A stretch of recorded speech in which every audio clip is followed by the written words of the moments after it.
Hello प्यारे विद्यार्थियों, मैं विकास भारद्वाज परीक्षा मैनिया के यूट्यूब चैनल पे आप सभी का स्वागत करता हूं। परीक्षा मैनिया शिक्षा से शिखर तक। तो आइए आपको लेकर के चलते हैं शिक्षा से शिखर तक। प्यारे विद्यार्थियों, मैं पॉलिटी के बारे में डिस्कशन कर रहा था और पॉलिटी की मैंने अब से पहले 9-10 कक्षाएँ अपलोड चैनल पे कर दी हैं। मुझे उम्मीद है आप लोग उन्हें देख पा रहे होंगे। तो मुझे इस बात की आशा है कि वो आपके लिए बहुत अच्छी साबित हो रही होंगी। जहाँ तक कि मैं जो कंटेंट आपके लिए लेके आ रहा हूँ बच्चों, वो बहुत ही ज़्यादा बढ़िया है और बहुत ही ज़्यादा डिटेल में भी है। आप उससे एसएससी प्री, सीजीएल प्री तक का कंटेंट उसमें अवेलेबल है और आप उसे अच्छे से पढ़ें तो मुझे उम्मीद है कि वो आपके लिए बहुत अच्छी और सारगर्भित साबित हो सकती हैं। प्यारे विद्यार्थियों, जैसा कि मैंने आपको बताया, मैं पिछली कक्षाओं में आपको भारतीय संविधान का इतिहास, संविधान की प्रस्तावना यानी कि उद्देशिका के बारे में बहुत अच्छा सा डिस्कशन आपके सामने कर चुका हूं। और अब हम जो बात कर रहे हैं, हमारा टॉपिक चल रहा है मौलिक अधिकार। देखिए, मौलिक अधिकार टॉपिक चल रहा है। इस बात को शुरू करने से पहले मैं 2 बातें बोलना चाहता हूँ। तो देखिए, कुछ लाइनें हैं, उन लाइनों पे थोड़ा सा बोलने की मैं कोशिश करता हूँ। देखो, न तकलीफ़ न संघर्ष, कि न तकलीफ़ न संघर्ष तो क्या खाक मजा है जीने में, कि न तकलीफ़ न संघर्ष तो क्या खाक मजा है जीने में, बड़े बड़े तूफान थम जाते हैं जब आग लगी हो सीने में। इन्हीं शब्दों के साथ प्यारे बच्चों हम लोग शुरुआत करते हैं। हम लोग बात कर रहे थे मौलिक अधिकारों के बारे में।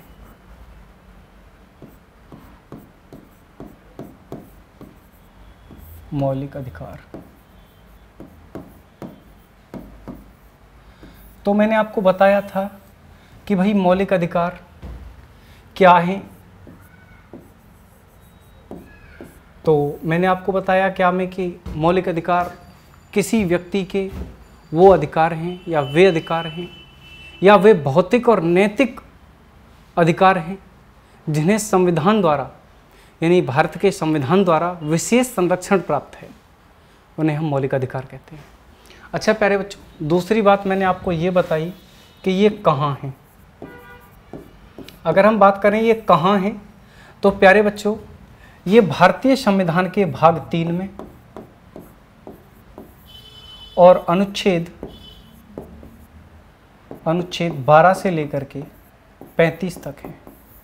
और मैंने आपको बताया कि पहले, यानी कि हम पहले की बात करें तो प्यारे बच्चों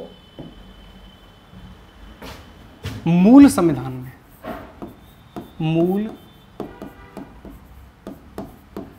संविधान में जब हमारा संविधान बनकर तैयार हुआ था तो हमारे पास 7 मौलिक अधिकार थे।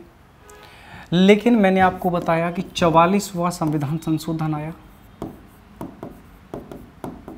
थोड़ा सा रिकॉल करा देता हूँ।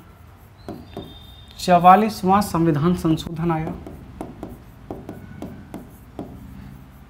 और उस संविधान संशोधन को 1978 में लाया गया और इस संविधान संशोधन से संपत्ति का अधिकार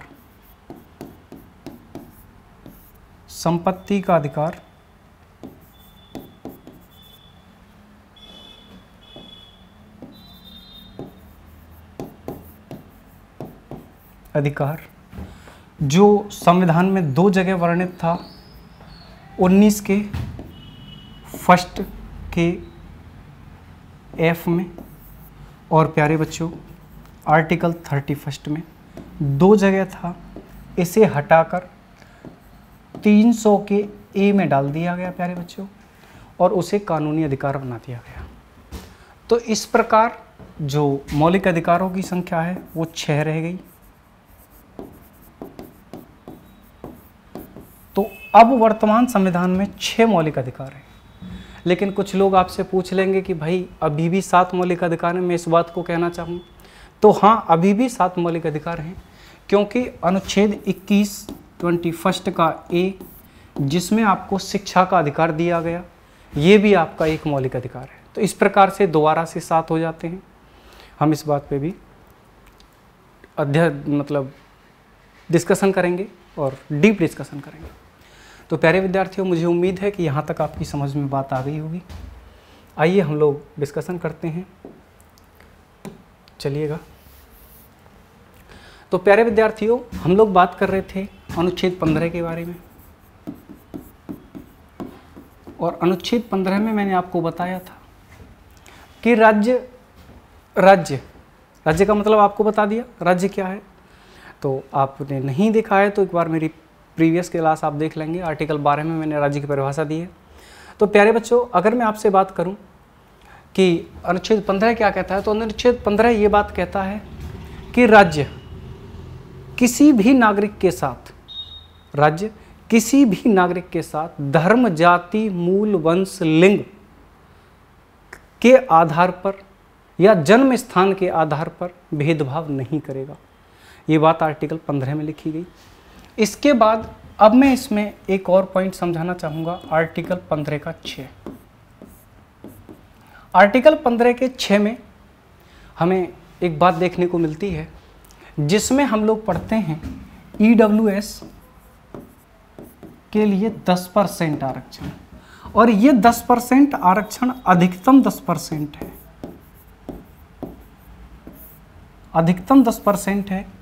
राज्य चाहे तो आपको 5% दे सकता है, 6% दे सकता है, 7% दे सकता है, 8% दे सकता है, 9% दे सकता है और 10% दे सकता है।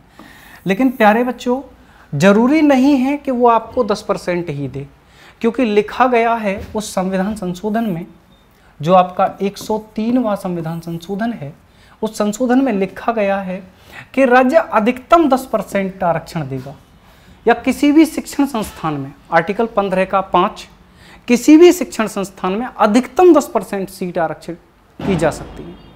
और ये बात SC पर लागू नहीं होती है। आर्टिकल 15 का 5 किस पे लागू नहीं होता है? आर्टिकल 15 का 5 किस पर लागू नहीं होता है प्यारे बच्चों? SC पर लागू नहीं होता है। SC यहाँ पे एक अपवाद है। ये क्या है? अपवाद है SC यहाँ पर। तो इसी वजह से मैंने आपको बताया कि 103वां जो संविधान संशोधन है, उसमें बताया गया कि 10% सीटें, अधिकतम 10% सीटें आरक्षित की जाएंगी।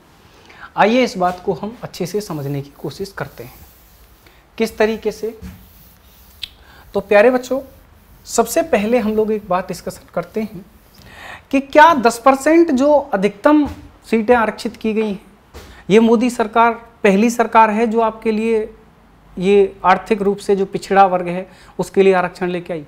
नहीं सर, इससे पहले कांग्रेस सरकार ने भी इसके लिए आरक्षण दिया था, और भी कुछ लोग हैं, तो उस पर विवाद भी हुए थे। उन बातों पे डिस्कशन करते हैं। प्यारे बच्चों, बात है सन 1953 की। यहाँ पर प्रथम पिछड़ा वर्ग आयोग का गठन किया गया। इस आयोग का दूसरा नाम कालेलकर आयोग था। क्या था? कालेलकर आयोग था, है भाई? इसका नाम क्या था? कालेलकर आयोग था। इसके बाद प्यारे बच्चों 1979 में दूसरा या द्वितीय पिछड़ा वर्ग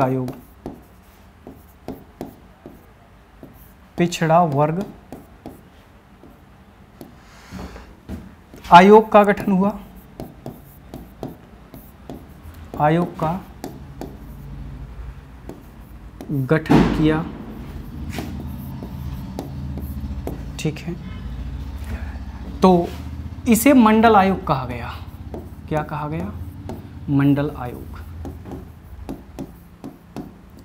अच्छा, मंडल आयोग की सिफारिश पे, क्या बच्चों?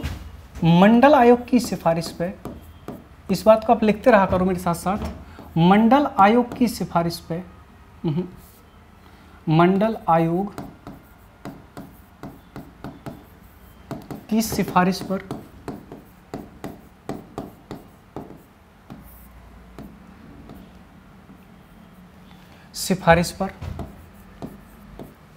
वीपी सिंह द्वारा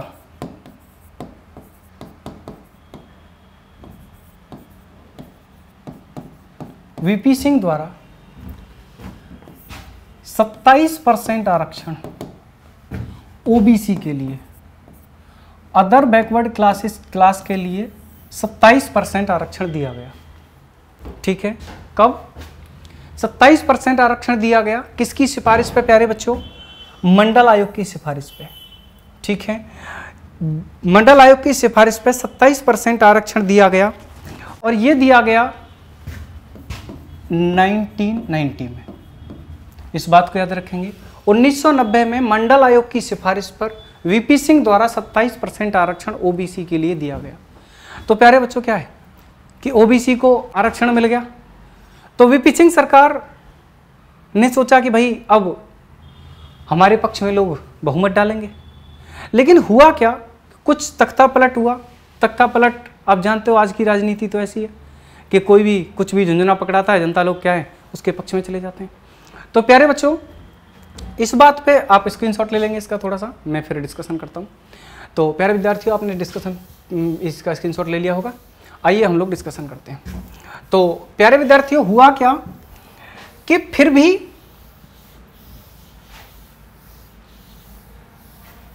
क्या है, 1991 में कांग्रेस की सरकार बनी। इसके बाद भी कांग्रेस की सरकार बनी। अब देखना ध्यान से, अब कांग्रेस की सरकार बनी तो प्रधानमंत्री पद के लिए प्रॉब्लम। क्यों? क्योंकि उस समय राहुल गांधी तो छोटे थे भाई, उस समय राहुल गांधी तो छोटे थे। और प्यारे बच्चों राहुल गांधी छोटे थे तो इस वजह से कौन प्रधानमंत्री बनता? तो उस समय जो प्रधानमंत्री बनाए गए पीवी नरसिम्हा राव, कांग्रेस की तरफ से जो प्रधानमंत्री बनाए गए वो बनाए गए पीवी नरसिम्हा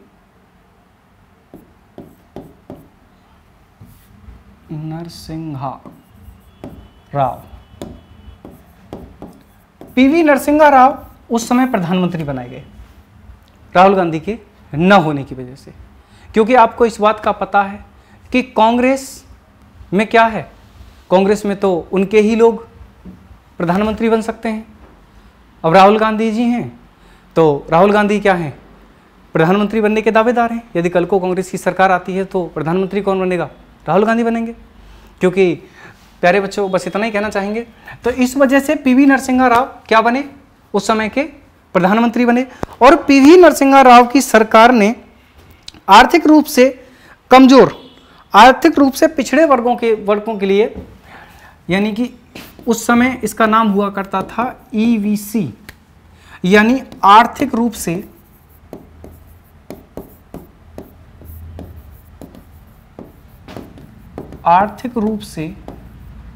पिछड़े वर्गों के लिए।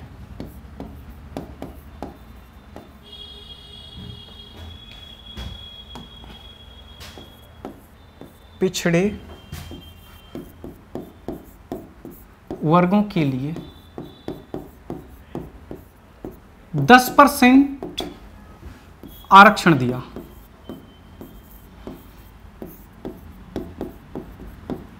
क्या दिया? 10% आरक्षण दिया आर्थिक रूप से पिछड़े वर्गों के लिए। प्यारे बच्चों पीवी नरसिम्हा राव सरकार ने 10% आरक्षण दिया।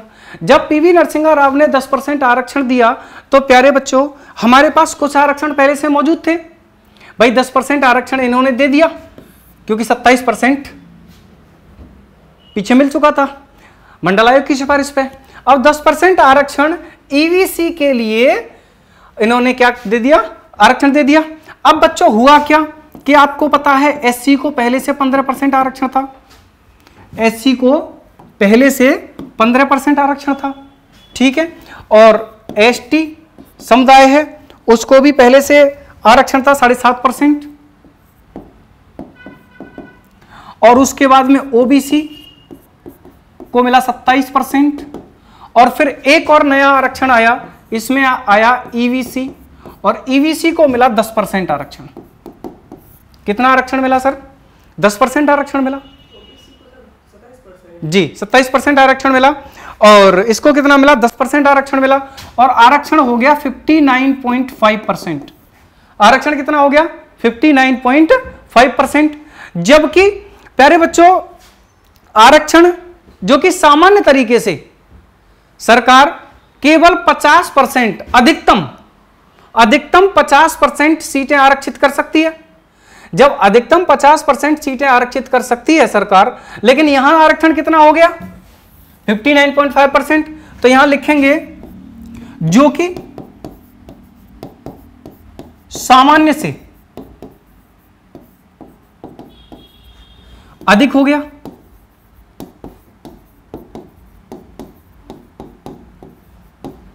यह बात मैंने आपको बताई भाई, सरकार कितना अधिकतम 50% सीटें आरक्षित कर सकती है, लेकिन यहां आरक्षण कितना हो गया प्यारे बच्चों 59.5% आरक्षण हो गया।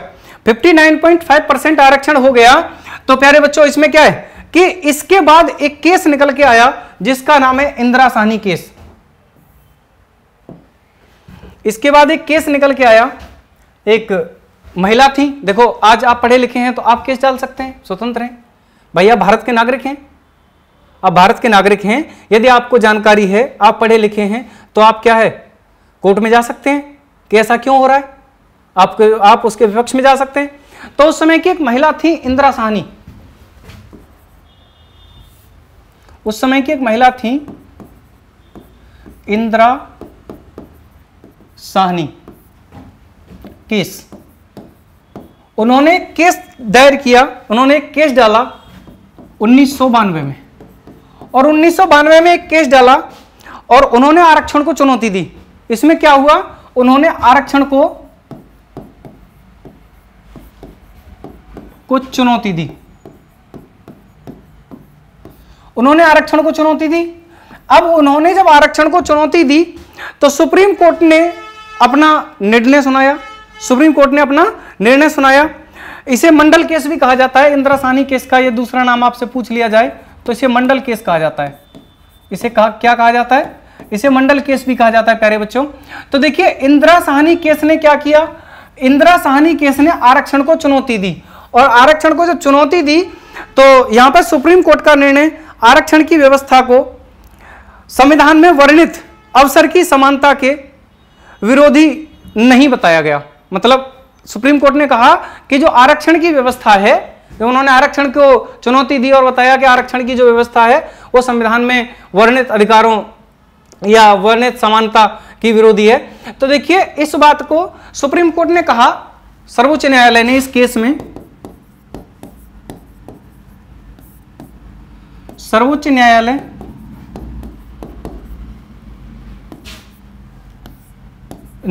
ने कहा कि जो आरक्षण की व्यवस्था है, आरक्षण की व्यवस्था संविधान में वर्णित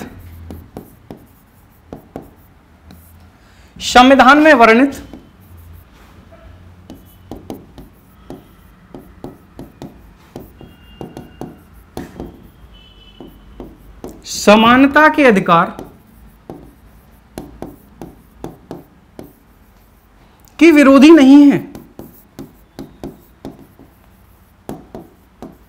संविधान में वर्णित समानता के अधिकार की विरोधी नहीं है। जब विरोधी नहीं है तो उन्होंने कहा कि जाति को आधार मानकर आरक्षण दिया जा सकता है, जाति को आधार मानकर आरक्षण दिया जा सकता है, क्योंकि मुख्य रूप से ये जो सिद्धांत है, ये जो आरक्षण है, यह समानता का विरोधी नहीं है। क्यों? क्योंकि उन्होंने कहा कि भारतीय संविधान में आनुपातिक समानता है।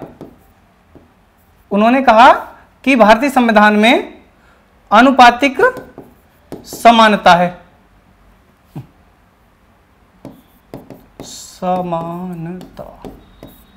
भारतीय संविधान में आनुपातिक समानता है। तो उन्होंने कहा कि यह संविधान में वर्णित, इस बात को मैं समझाऊंगा जब हम लोग इसकी मतलब बात कर रहे होंगे आरक्षण का जब हम मूल्यांकन कर रहे होंगे तो उस मूल्यांकन में मैं आप लोगों को समझाऊंगा, थोड़ा डिटेल में क्लास लेंगे। तो प्यारे बच्चों उन्होंने कहा, लेकिन इंदिरा साहनी केस के अनुसार सुप्रीम कोर्ट के निर्णय पर सुप्रीम कोर्ट ने निर्णय दिया, और ये जो 10% आरक्षण था ईडब्ल्यूईवीसी के लिए, ईवीसी के लिए जो 10% आरक्षण था प्यारे बच्चों, वो क्या कर दिया, समाप्त कर दिया। इस 10% आरक्षण को क्या कर दिया, समाप्त कर दिया।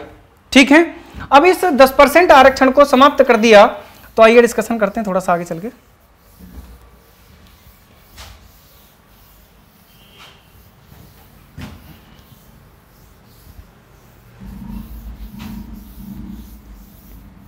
इस 10% आरक्षण को प्यारे बच्चों समाप्त कर दिया और उन्होंने कहा कि एससी के लिए और पिछड़े वर्गों के लिए आरक्षण होना सही है, क्योंकि हजारों वर्षों से उनका शोषण होता रहा है, इसीलिए उनके लिए आरक्षण होना सही है। लेकिन ये जो 10% आरक्षण है, इससे आरक्षण की जो सीमा है वो 50% है भारतीय संविधान में, और उसका उल्लंघन हो रहा है और ये उससे ऊपर जा रही है। इस वजह से यह 10% आरक्षण क्या कर दिया, समाप्त कर दिया। आइए प्यारे बच्चों, अब हम समझते हैं कि एक और भी था, उसको ज्यादा हम डिस्कशन नहीं करेंगे, क्योंकि देखो क्रीमी लेयर का सिद्धांत है, उस पर हम ज्यादा डिस्कशन नहीं करेंगे। इसके बाद बच्चों एक था M Nagarajan case, M Nagaraj case. इस एम नागराज केस में दो बातें बताई गई। देखो एम नागराज केस बहुत इंपॉर्टेंट है और मोस्टली लोग इसको नहीं बता पाते हैं, तो इस बात को समझिएगा। एम नागराज केस में सबसे पहले तो पदोन्नति में जो आरक्षण था, यानी कि जो आपका पदोन्नति थी, तो उसमें आरक्षण को थोड़ा उन्होंने गलत ठहराया और उन्होंने बताया कि एक बार जिन्हें आरक्षण मिल गया है तो उन्हें इस तरीके का आरक्षण दोबारा नहीं मिलना चाहिए। ठीक है, क्योंकि आप लोगों का जब प्रमोशन होता है तो प्रमोशन में भी कुछ जातियों को आरक्षण है, तो उन्होंने उस चीज़ का विरोध किया था। ठीक है, तो उन्होंने उसका मेन रूप से तो उसी का विरोध किया था। और इसके बाद में प्यारे बच्चों हम लोग पढ़ते हैं, एम नागराजन केस केवल इतना ही इंपॉर्टेंट है। इसके बाद में प्यारे बच्चों एक आता है 103वां संविधान संशोधन, 103वां संविधान संशोधन। और 103वें संविधान संशोधन में ईडब्ल्यूएस, यहां पे नाम बदल के हो गया EWS, economics weaker section, economics weaker section हेतु अधिकतम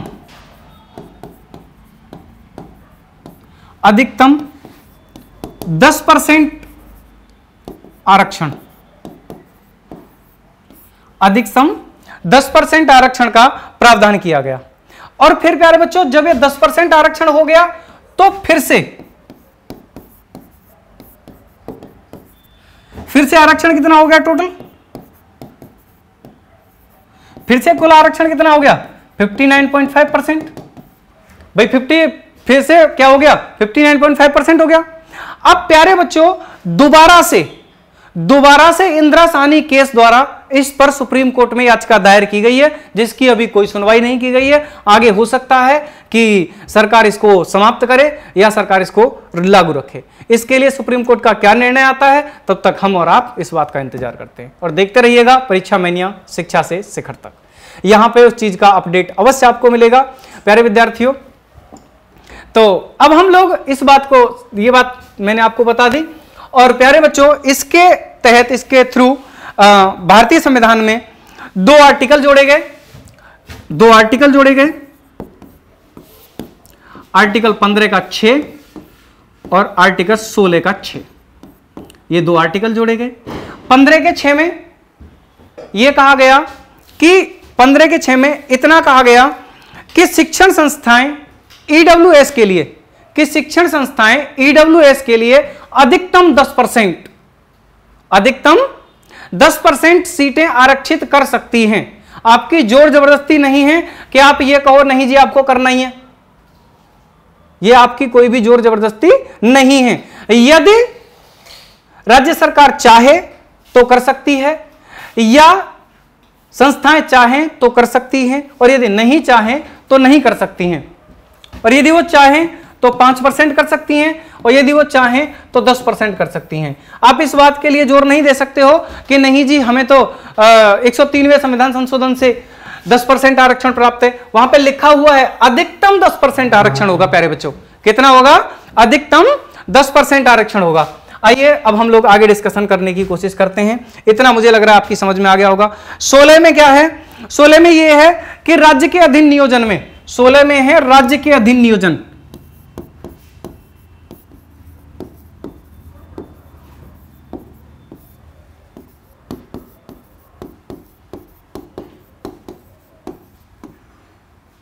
नियोजन में, राज्य के अधीन नियोजन मतलब सरकारी नौकरियों में राज्य के अधीन नियोजन। देखो कितना सुंदर वर्ड संविधान में लिखा है?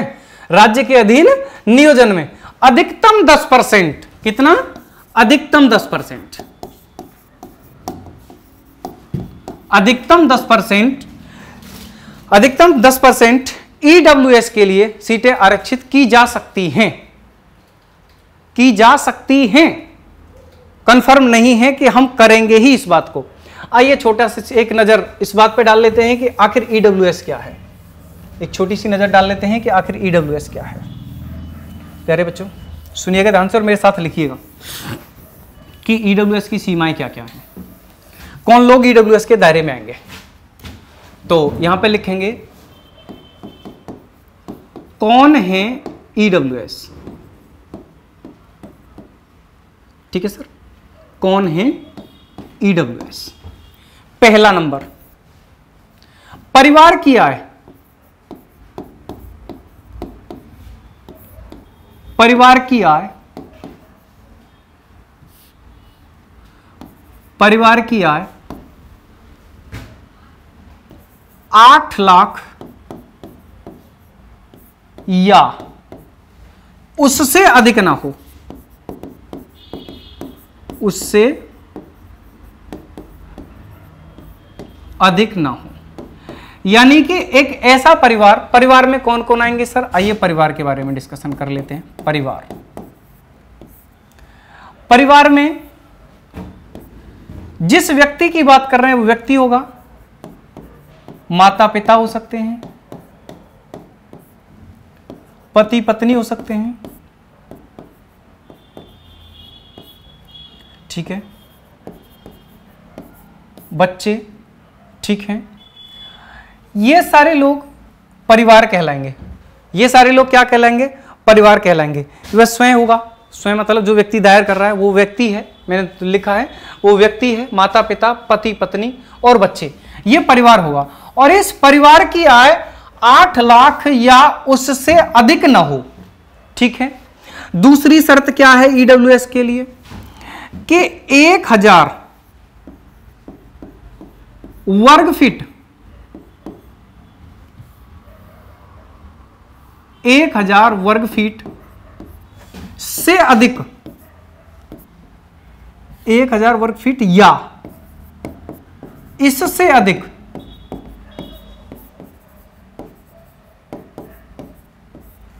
अधिक का मकान नहीं होना चाहिए, मकान नहीं होना चाहिए।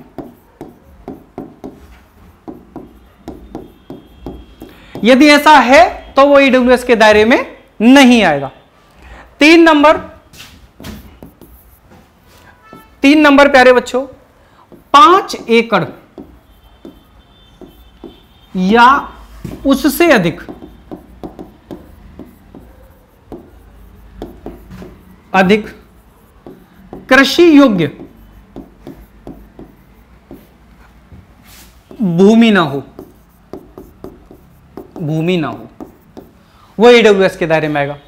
यानी कि ऐसा व्यक्ति जिसके पास 5 एकड़, क्या करें, जिसके पास 5 एकड़ या इससे अधिक, 5 एकड़ से अधिक यदि कृषि योग्य भूमि है। कोई आदमी कहेगा कि ना जी मेरी आय तो 2 लाख है, और भैया तुम 5 एकड़ जमीन लिए बैठे हो, फिर तुम्हारी आय 2 लाख कहां थे? क्योंकि कृषि आय तो टैक्स नहीं लगता है कृषि आय पे, तो इस वजह से तुम सब बड़े होशियार बन जाओगे, ईडब्ल्यूएस का फायदा ले लोगे।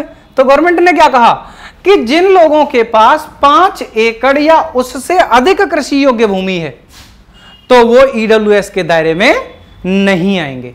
इसके बाद देखो चौथी बात क्या है, बात नंबर 4 कि किसी नगर पालिका क्षेत्र में, जो अधिकृत नगर पालिका क्षेत्र हैं,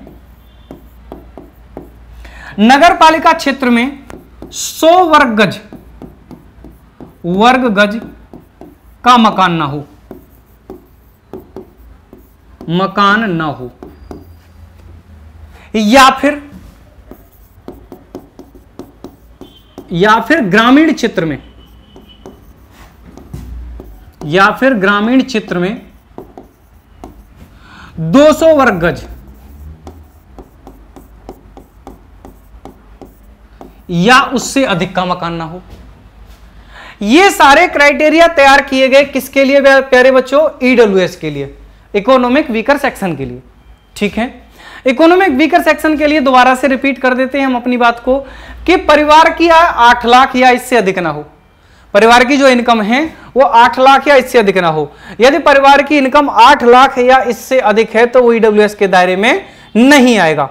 इसके बाद में चाहे परिवार की आय 2 लाख हो और 2 लाख होने के बाद इनमें से किसी भी एक शर्त से, एक कसौटी से वो व्यक्ति खरा उतरता है तो वो भी ईडब्ल्यूएस नहीं होगा। यानी कि उस व्यक्ति पर 1000 वर्ग फीट का मकान ना हो, 5 एकड़ से अधिक या 5 एकड़ जमीन कृषि योग्य भूमि ना हो, या फिर नगर पालिका क्षेत्र में 100 वर्ग गज का मकान ना हो, या फिर ग्रामीण क्षेत्र में, ग्रामीण अंचल में 200 वर्ग गज का मकान ना हो, वह व्यक्ति ईडब्ल्यूएस के दायरे में आएगा। मेरे प्यारे बच्चों, मुझे लग रहा है कि ये बात आपकी समझ में आ गई होगी, तो इसमें कोई दिक्कत नहीं होनी चाहिए।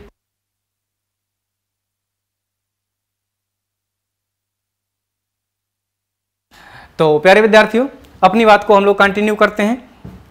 देखिए, अब हम थोड़ा सा डिस्कशन करते हैं, मैं बोल बोल के ही आपको समझाऊंगा। इसका आप स्क्रीनशॉट ले लेना, मैं लिख देता हूं दोबारा से। कौन है ईडब्ल्यूएस, मैंने ये बोला था। ठीक है सर, तो इसका आप स्क्रीनशॉट एक बार ले लीजिएगा। मुझे उम्मीद है आपने स्क्रीनशॉट ले लिया होगा। ठीक है, तो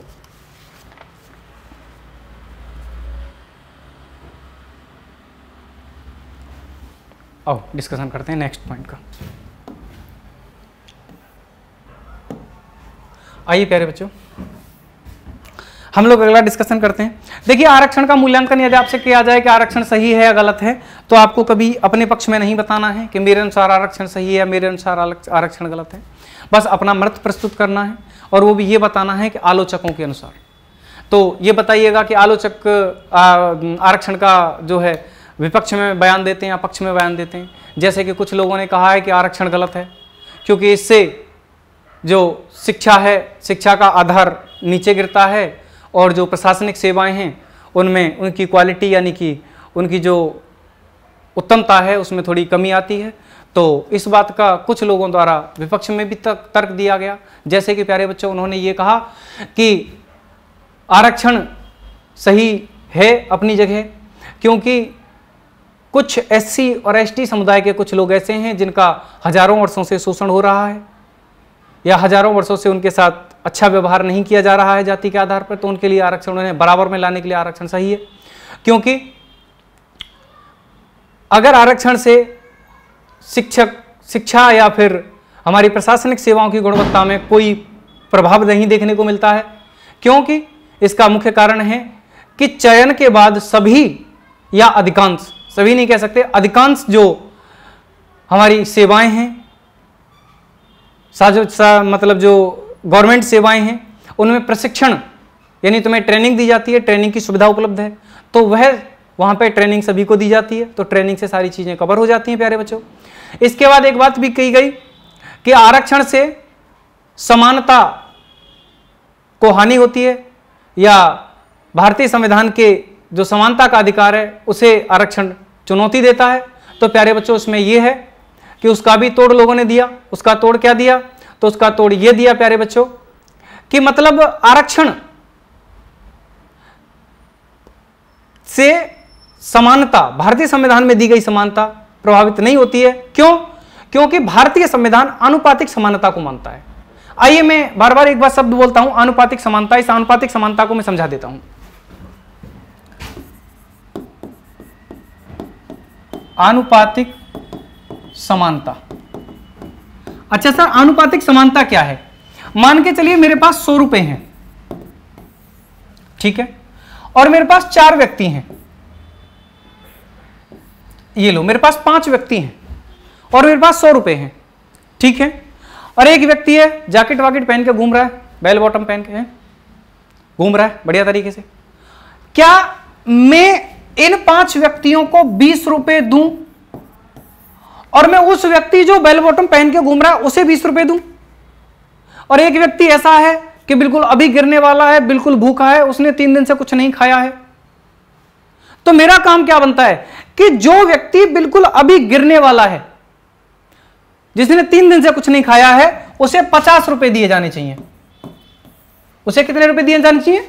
50 रुपए दिए जाने चाहिए, क्योंकि सबसे ज्यादा पैसे की आवश्यकता उस व्यक्ति को है। मेरी बात समझ में आई? सबसे ज्यादा प्यारे बच्चों पैसे की आवश्यकता किसको है? उस व्यक्ति को है। इसी को संविधान में आनुपातिक समानता कहते हैं। मैं दोबारा से इस बात को समझाने की कोशिश करता हूं प्यारे बच्चों। कैसे? कि मेरे पास 100 रुपए हैं और एक व्यक्ति बहुत बढ़िया तरीके से जूता पहना है और घूम रहा है मार्केट में। एक गाड़ी है 4 पहिए की और उसमें सेल्फ मारता है, बार बार घूमता है इधर उधर। तो प्यारे बच्चों उसे पैसा देना सही नहीं है, लेकिन एक व्यक्ति है जिसके कपड़े फटे हुए हैं और 3 दिन से कुछ नहीं खाया है और बहुत ज्यादा परेशान है, तो मेरा कर्तव्य है कि मैं 50 रुपए उसे दूं, और जो व्यक्ति बेल बॉटम पहने हुए घूम रहा है उसे मैं 0 रुपए दूं। उसे 1 रुपया नहीं दिया जाना चाहिए। उससे कम जो व्यक्ति है उसे 30 रुपए दे दो, और उससे कम जो व्यक्ति है उसे 20 रुपए दे दो, और उससे कम जो व्यक्ति है उसे 10 रुपए दे दो। तो भारतीय संविधान इस प्रकार की सॉरी ये ज्यादा हो गया, तो इसे भी 20 रुपए दे दो और इसे भी 20 रुपए दे दो। तो प्यारे बच्चों क्या है कि भारतीय संविधान इस प्रकार की समानता को मानता है। तो इस वजह से यह कहा गया आलोचकों द्वारा कि आरक्षण गलत नहीं है। आरक्षण से भारतीय संविधान की या भारतीय संविधान द्वारा दी गई समानता को चुनौती नहीं दी जाती है, क्योंकि भारतीय संविधान आनुपातिक समानता प्रदान करता है। बोलो इतनी बात क्लियर हुई? आओ प्यारे बच्चों अब एक नए आर्टिकल की तरफ चलते हैं, इसी जोश और उमंग के साथ। देखते रहिएगा परीक्षा मैनिया, शिक्षा से शिखर तक। हम आपका स्वागत करते हैं, अच्छी से पढ़िएगा, तो एनर्जेटिक पढ़िएगा, मेहनत करिएगा। और बच्चों कहते हैं कि आशाओं से डर कर नौका पार नहीं होती, ठीक है, सॉरी लहरों से डर कर नौका पार नहीं होती, और कोशिश करने वालों की कभी हार नहीं होती। तो प्यारे बच्चों लहरों से मत डरिएगा, लहरें बहुत ऊंची ऊंची उठ जाती हैं, आप अपनी नौका को उतना ऊंचा उठा दीजिएगा, ठीक है, और बढ़िया से पढ़िएगा और मेहनत करिएगा, ठीक। तो आइएगा हम एक नया आर्टिकल स्टार्ट करते हैं। आर्टिकल 17 अनुच्छेद 17। प्यारे बच्चों अनुच्छेद 17 के बारे में हम लोग डिस्कशन करते हैं। तो अनुच्छेद 17 में कहा गया है अस्पष्टता विधि के अनुसार दंडनीय है। मैं देसी शब्द लिखता हूं, है तुम लोगों को देखने में अच्छा महसूस होगा। कहते हैं छुआछूत का अंत है। अस्पष्टता समझ नहीं आता ना? हाँ चलो ठीक है, समझ। छुआछूत अनटचेबिलिटी, मैं पहले हिंदी में लिखूंगा छुआछूत का अंत। लेकिन यह बात नहीं लिखी गई संविधान में, यह बात नहीं लिखी गई। यह बात मैंने क्यों लिखी? आपको समझाने के लिए। मैंने किस लिए लिखी? आपको समझाने के लिए। तो प्यारे बच्चों भारतीय संविधान ने कहा है कि अस्पष्टता अनटचेबिलिटी एक दंडनीय अपराध है। कैसे? इस बात को पहले समझते हैं, थोड़ी देर पेन रख के। कैसे प्यारे बच्चों? अब मान के चलो कि 2 व्यक्ति हैं, आप लोग, कोई व्यक्ति है आपके साथ ऑटो में जा रहा है, आप कहीं से आ रहे हो, वो ऑटो में जा रहा है, और ऑटो में आप उसके साथ बैठे हो, बहुत बढ़िया तरीके से तुम्हारा वार्तालाप चल रहा है। बातों बातों में आपने उससे पूछा कि भाई आप कौन सी कैटेगरी से हो, तो उसने बताया कि मैं जो है SC कैटेगरी से हूँ या पिछड़ी कैटेगरी से हूँ, पिछड़ी जाति से हूँ। और आपने ऑटो वाले को कहा कि रोक भाई, रोक रोक रोक रोक, कि भाई क्या हुआ? अरे ये निचली जाति का व्यक्ति बैठा है, मैं इसके साथ नहीं बैठूंगा। प्यारे बच्चों ये क्या है? वो क्या करेगा? आपको पकड़ेगा, सीधा सुप्रीम कोर्ट का दरवाजा खटखटाएगा, आ बेटा, आर्टिकल 17 के तहत तेरे साथ कार्रवाई की जाएगी, है भाई। तो इस बात को कहते हैं अस्पष्टता का अंत। लेकिन प्यारे बच्चों, कुछ बच्चों के जवाब मुझे सुनने के लिए मिले और कुछ बच्चों के मेरे सामने प्रश्न आए, उन प्रश्नों को मैं आपके सामने रखना चाहता हूं। पहला प्रश्न कि सर, बंद कमरे में की गई अस्पष्टता दंडनीय अपराध है? जी हां, अस्पष्टता कहीं भी की गई हो, चाहे वो बंद कमरे में की गई हो, चाहे वो रोड पे की गई हो, वो एक दंडनीय अपराध है। एक और क्वेश्चन, क्या सर एक उच्च पद का अधिकारी किसी निचले पद के अधिकारी को, जो कि एससी कैटेगरी का है या पिछड़ी जाति का है, उसे उसके काम के लिए पनिश करता है या उसे काम के लिए डांटता है, तो क्या ये दंडनीय अपराध है? प्यारे बच्चों, काम के लिए यदि डांटता है, यदि वो अपना काम सही से नहीं करता है, वो डांटता है, तो वहां पे कोई अपराध नहीं है। लेकिन वो जाति विशेष को लेकर के यदि उसे डांटता है, तो वहां पे एक अपराध है। बोला ये बात समझ में आई? बिल्कुल क्लियर हुआ, साफ एकदम। आइए डिस्कशन करते हैं दो चार बातों के बारे में। देखिए, संविधान में अस्पष्टता की कोई परिभाषा नहीं दी गई है।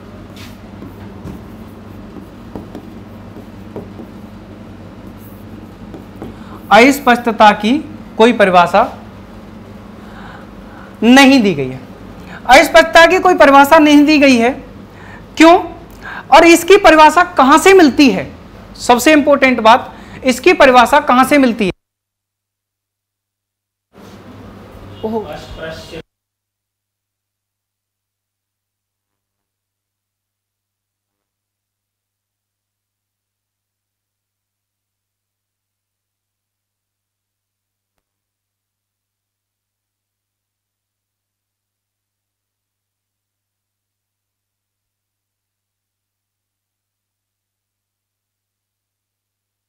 अस्पष्टता,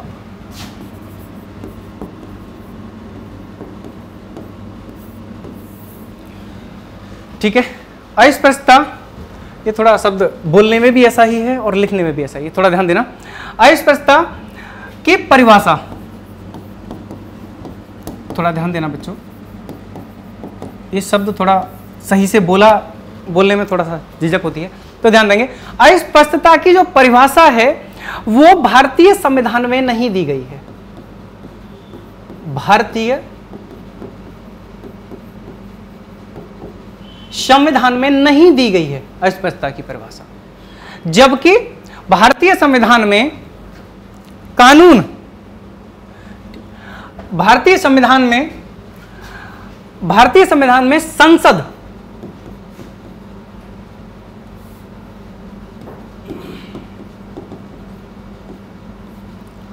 संसद के कानून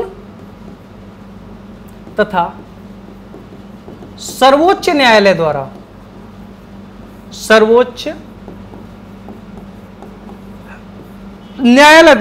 इस बात को, न्यायालय के कानून मतलब सर्वोच्च न्यायालय द्वारा, संसद के कानून द्वारा इस बात को परिभाषित किया गया है। प्यारे विद्यार्थी, ये बात समझ में आई? क्लियर हुआ ना? एकदम क्लियर हुआ कि नहीं? ठीक है, बहुत बढ़िया। आइए नेक्स्ट डिस्कशन करते हैं।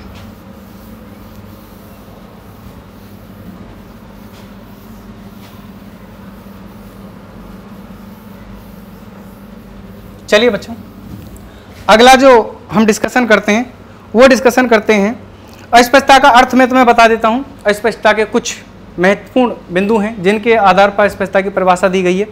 पहला नंबर, जाति के आधार पर अपमान सूचक शब्द कहना। जाति के आधार पर अपमान सूचक शब्द कहना अस्पष्टता कहलाती है।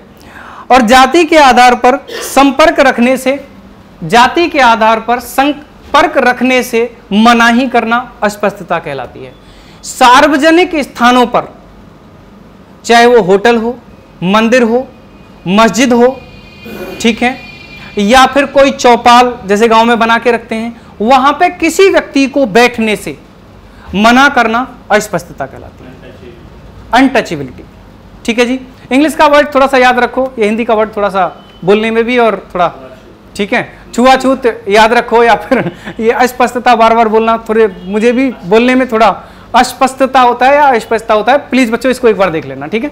आप इसको दोबारा मतलब एक बार जरूर देख लेना अपने हिसाब से, क्योंकि मुझे थोड़ा बोलने में छुआछूत बोलो ज़्यादा अच्छा लगेगा, ठीक है। इसी वजह से मैंने आपको इसकी डिटेल परिभाषा भी बता दी है कि आप जाति सूचक शब्द किसी व्यक्ति को नहीं बोल सकते हो प्यारे विद्यार्थियों। दूसरा नंबर, जाति के आधार पर किसी व्यक्ति को सार्वजनिक स्थान पर जाने से नहीं रोक सकते हो प्यारे विद्यार्थियों। जाति के आधार पर किसी व्यक्ति को सार्वजनिक स्थान पर बैठने से नहीं रोक सकते हो। मान के चलिएगा कि मेरी गाड़ी है, मेरी कार है खुद की, और मैं उस कार में जा रहा हूं, तो मैं किसी व्यक्ति को उसमें बैठने से मना कर सकता हूं। लेकिन सार्वजनिक रोडवेज गाड़ी है और तुम बोलो कि ये फलान जाति का, ये नहीं बैठेगा, तो ये क्या है? ये आप आर्टिकल 17 का उल्लंघन कर रहे हैं। बोलिए क्लियर हुआ सर? एकदम क्लियर, ठीक है। और प्यारे बच्चों इस शब्द को जरूर देख लेना। चलिए, अगर कोई व्यक्ति अस्पष्टता करता है तो उसके लिए क्या दंड के प्रावधान है, आइए बताते हैं। यदि कोई व्यक्ति पहली बार करता है, यदि कोई व्यक्ति पहली बार किसी के साथ अनटचेबिलिटी जैसा दुर्व्यवहार करता है तो उसके लिए क्या है प्रावधान है? 1 माह से 6 माह का कारावास, 1 माह से 6 माह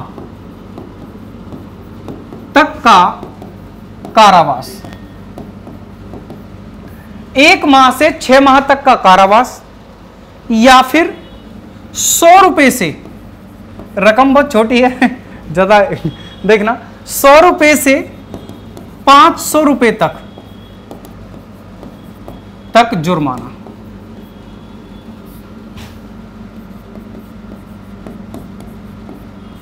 यानी कि यदि कोई व्यक्ति पहली बार छुआछूत करता है, अनटचेबिलिटी फैलाता है या अनटचेबिलिटी जैसा व्यवहार करता हुआ पाया जाता है, तो उसको पहली बार में सर्वोच्च न्यायालय द्वारा या किसी उच्च न्यायालय द्वारा 1 माह से 6 माह तक कारावास की सजा सुनाई जा सकती है, या उस पे 100 रुपए से 500 रुपए तक का जुर्माना लगाया जा सकता है। यदि ऐसी हरकत, व्यक्ति दोबारा सुधरने वाला नहीं है, सोचा एक बार कारावास करके आए, हाँ चलो विकास सर की क्लास पढ़ लेते हैं, और विकास सर की क्लास पढ़ के फिर वही करते हैं, तो यदि वो व्यक्ति विकास सर की क्लास पढ़ के दोबारा से दूसरी बार यदि ऐसा करता है, तो उसे 6 माह से 1 वर्ष तक कारावास या 200 रुपए से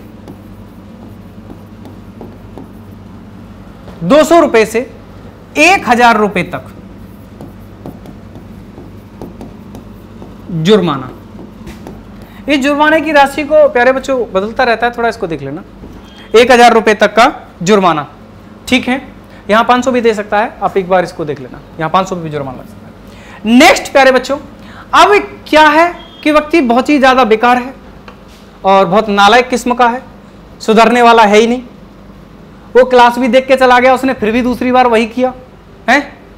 तो प्यारे बच्चों जब दूसरी बार उसने वही किया तो क्या होगा, उसे तीसरी बार में क्या होगा? तीसरी बार में प्यारे बच्चों 1 वर्ष से 2 वर्ष तक कारावास, 1 वर्ष से 2 वर्ष तक कारावास, या 500 रुपए से 1000 रुपए तक जुर्माना। 500 रुपए से 1000 रुपए तक जुर्माना, यह सजा उसको सुनाई जाएगी। बोलो क्लियर? प्यारे बच्चों इसका आप स्क्रीनशॉट लीजिएगा, बहुत अच्छी बात है, तुम्हारे काम आएगी, ठीक है, अच्छा है। देखो मैं इतना डिटेल एक्सप्लेनेशन कर रहा हूं प्यारे बच्चों, मैं एक एक चीज को आपके सिलेबस के अनुसार और इतना डीप में मैं डिस्कशन कर रहा हूं। प्लीज वीडियो को यार लाइक करें और वीडियो को शेयर करें, चैनल को सब्सक्राइब करें, इसे बढ़ाएं। और टीम में एक से एक ब्रांड फैकल्टी है दिल्ली मुखर्जी नगर की, आप इनका सपोर्ट करिएगा, ये आपके सपोर्ट में खड़े हैं। मुखर्जी नगर के स्टार फैकल्टी यहाँ पढ़ा रहे हैं, समझ रहे। और अधिकांश बच्चे जो मेरे से ऑफलाइन पढ़े हैं वो मेरे को अच्छे से जानते हैं, बाकी मेरे से भी ज़्यादा यहाँ पे कहीं उच्च क्वालिटी के टीचर उपलब्ध हैं। तो प्यारे विद्यार्थियों, इसे चैनल को ज़्यादा से ज़्यादा और अपनी पढ़ाई का विशेष ध्यान रखें, अपनी पढ़ाई को कंटिन्यू रखें। हमारा जो टैगलाइन है शिक्षा से शिखर तक, हम उस बात पे पूरी तरीके से खरे उतरेंगे। आप वीडियो के साथ अच्छे से हमारा मोटिवेशन बनाइएगा, मैं कंटेंट और अच्छा लाऊंगा, ठीक है। यहाँ अच्छे लेवल के बैच भी लगाए जाएंगे, ऐसा नहीं है यहाँ पे। और हम सब बच्चों को वहाँ पे, उसके लिए ये नहीं है कि हम आपसे शुल्क लेंगे, हम आपसे शुल्क नहीं लेंगे, हम आपको फ्री दे रहे हैं। और उस चीज़ के लिए आप हमारा सपोर्ट करिएगा। कंटेंट में कोई कमी नहीं, किसी बच्चे को ये लगे कि और डीप पढ़ाया जाए तो हम और डीप पढ़ाने के लिए तैयार हैं, ठीक है। बस आप पढ़ने का जुनून रखिएगा और मेहनत करते रहिएगा, ठीक है। आइए प्यारे बच्चों, देखिए कुछ इसमें प्रावधान किए गए हैं प्यारे बच्चों। जैसा कि मैं आप लोगों को बताऊं कि 2015 में एक संशोधन अधिनियम आया था, जिसमें पहले जो ये अत्याचार जिसे कहते हैं, इनकी जो सीमा थी उसमें 22 विषय थे, 22 विषय थे। लेकिन अब उन्हें बढ़ा के 47 कर दिया है। केवल इतना याद रखना, उसको छोड़ो, इतना आपके पेपर में डीप नहीं आता है। आइए हम लोग डिस्कशन करते हैं। अपराधों की संख्या को 22 से बढ़ाकर 47 कर दिया है। ये बात आपसे पूछी जाए तो 2015 में एक संशोधन आया था, उसके तहत। आइए अब हम डिस्कशन करते हैं अनुच्छेद 18 और आज के लिए लास्ट अनुच्छेद 18। अनुच्छेद 18 कहता है उपाधियों का निषेध, उपाधियों का अंत। क्या कहता है?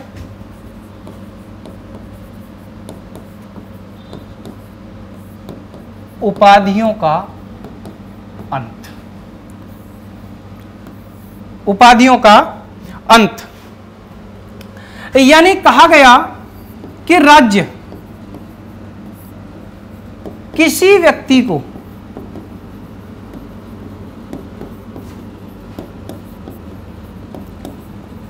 कोई उपाधि प्रदान नहीं करेगा,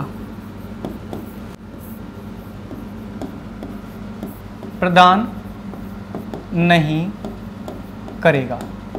राज्य किसी भी व्यक्ति को कोई उपाधि प्रदान नहीं करेगा प्यारे बच्चों। लेकिन दो क्षेत्र हैं जिनमें उपाधि दी जा सकती हैं। पहला नंबर शिक्षा और दूसरा नंबर मेडिकल। दोनों ही शिक्षा के अंदर आते हैं, मेडिकल शिक्षा के अंदर आता है, लेकिन मेडिकल में कुछ विशेष उपाधियां प्रदान की जाती हैं, ठीक है प्यारे बच्चों।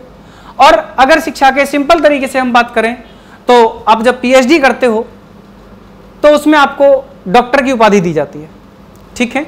आप पीएचडी करते हो, जरूरी नहीं है कि आप पीएचडी, अब बेशक पीएचडी मैथ से करिएगा, है जी, स्टैटिक्स से करिएगा, फिर भी आपको डॉक्टर बुलाया जाएगा, है। तो वो एक उपाधि है जो शिक्षा के क्षेत्र में आपको दी जाएगी या डॉक्टर के क्षेत्र में आपको दी जाएगी। प्यारे बच्चों, राज्य अपने किसी भी व्यक्ति को विशेष तौर से कोई उपाधि नहीं देगा, जैसे महाराजा है, तो इस तरीके की कोई उपाधि राज्य नहीं देगा। इतना समझ आया? चलिए, इसके बाद में हम लोग समझते हैं। अब कुछ बच्चे ये कहेंगे कि सर जी 1954 में ये भारत रत्न के बारे में, तो प्यारे बच्चों भारत रत्न पर विवाद चल रहा है और इसका अभी कोई स्पष्ट निर्णय नहीं है। हो सकता है भारत रत्न को समाप्त कर दिया जाए, हो सकता है सरकार के द्वारा भारत रत्न को चालू रखा जाए या जारी रखा जाए। इस बात को गवर्नमेंट, क्योंकि इस पर कई बार विवाद हो चुका है, इसकी आलोचना भी हुई है। भारत रत्न है, पद्म भूषण है, पद्म श्री है, ठीक है, पद्म विभूषण है, ये कुछ उपाधियां हैं।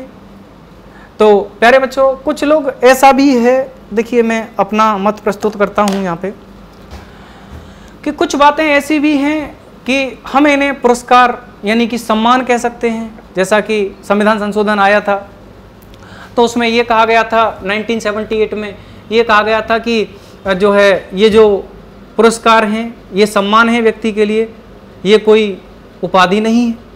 तो उस तरीके से राज्य के कथनानुसार और सुप्रीम कोर्ट के निर्णय के अनुसार हम इस बात को मान सकते हैं, हम इस बात को मान सकते हैं कि ये सम्मान है। और यदि ये सम्मान है तो सही है, मिलना चाहिए, क्योंकि भारतीय नागरिक को सम्मान की दृष्टि से देखा जाना राज्य का ही कर्तव्य है। तो प्यारे विद्यार्थियों, इस बात को मैं आज की बात को यहीं समाप्त करता हूँ, और कल हम जो शुरू करेंगे, कल की हम लोग बात करते हैं। यहाँ पे यही इतना ही काफ़ी है, इसमें इतना ज़्यादा डीप आपको जाने की ज़रूरत नहीं है। आपसे पूछा जाएगा तो 1954 के बारे में आप लोग बता देना बस। तो आइए, मैं कल जो डिस्कशन करूँगा वो डिस्कशन करूँगा स्वतंत्रता का अधिकार, ठीक है। और आपसे पूछा जाए कि पद्म भूषण, पद्म विभूषण या फिर पद्मश्री की आलोचना कब की गई, तो 1954 में इस चीज़ की आलोचना की गई और बढ़ चढ़कर आलोचना की गई। तो इस बात पे हम लोग गहन डिस्कशन कर चुके हैं। कल हम स्वतंत्रता का अधिकार पढ़ेंगे, और स्वतंत्रता का अधिकार अनुच्छेद 19 को हम डिटेल एक्सप्लेनेशन करेंगे। आपको बताएंगे कि प्रेस की स्वतंत्रता क्या है और भारत में प्रेस क्यों ज़रूरी है। क्योंकि तुम लोग जाते हो ना न्यूज़पेपर के पास, हमारा फोटो छाप दो, हैं, तो तुम लोग का फोटो छापता है वो, ठीक है ना। तो प्यारे बच्चों, इस तरीके से हम आपको समझाएंगे, जैसा कि हमारे सर जी हैं बहुत अच्छे से मुस्करा रहे हैं बेचारे। तो इन्हीं शब्दों के साथ मैं विराम लेता हूं, और मैं आपका मुझे सुनने के लिए बहुत बहुत धन्यवाद करता हूं। और चैनल का विशेष ध्यान दीजिएगा भाई, वीडियो को लाइक करो, चैनल को सब्सक्राइब करो और वीडियो को ज़्यादा से ज़्यादा शेयर करो। और मेरा आशीर्वाद और प्यार आपके साथ हमेशा बना रहेगा। धन्यवाद विद्यार्थियों।